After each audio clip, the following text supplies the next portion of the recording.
আলুর চিপস, কলার চিপস এইসব তো আমরা সবাই খেয়েছি, কিন্তু এরকম গাঁটি কচু বা মুখী কচুর চিপস কজন খেয়েছেন একটু জানাবেন তো আমাকে। এরকম মুখী কচুগুলোকে ভালো করে ছাড়িয়ে নিয়েছি ওপরের খোসাটা। এবার যতটা সম্ভব পাতলা পাতলা করা যায় সেই পাতলা পাতলা করে কেটে নিয়েছি। যত পাতলা হবে চিপসগুলো ততই কুড়মুড়ে হবে। এবার চিপসগুলোকে এক দুবার ধুয়ে এরকম ফুটো একটা জায়গায় জল ঝরাতে রেখে দিলাম।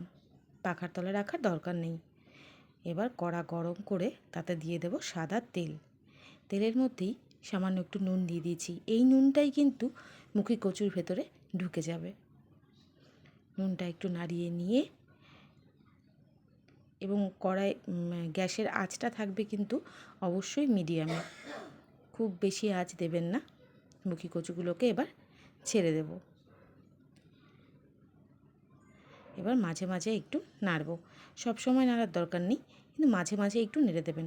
ওপরেরটা নিচে আর নিচেরটা ওপরে, এই করে নাড়লেই হবে। হালকা করে একটু নেড়ে দেবো শুধু। ব্যাস এইভাবেই অন্তত 3-4 মিনিট করে নাড়ার পরে দেখতে পারবেন ওপরে যে বুদবুদটা উঠছে সেটা একদম মিলিয়ে গেছে আর মুখী কচুগুলো ওপরে ভেসে উঠেছে। বুঝে নেবেন আপনার চিপস কিন্তু হয়ে গেছে। ব্যাস এবার তেল ছেড়ে ঝারিয়ে তুলে দেব।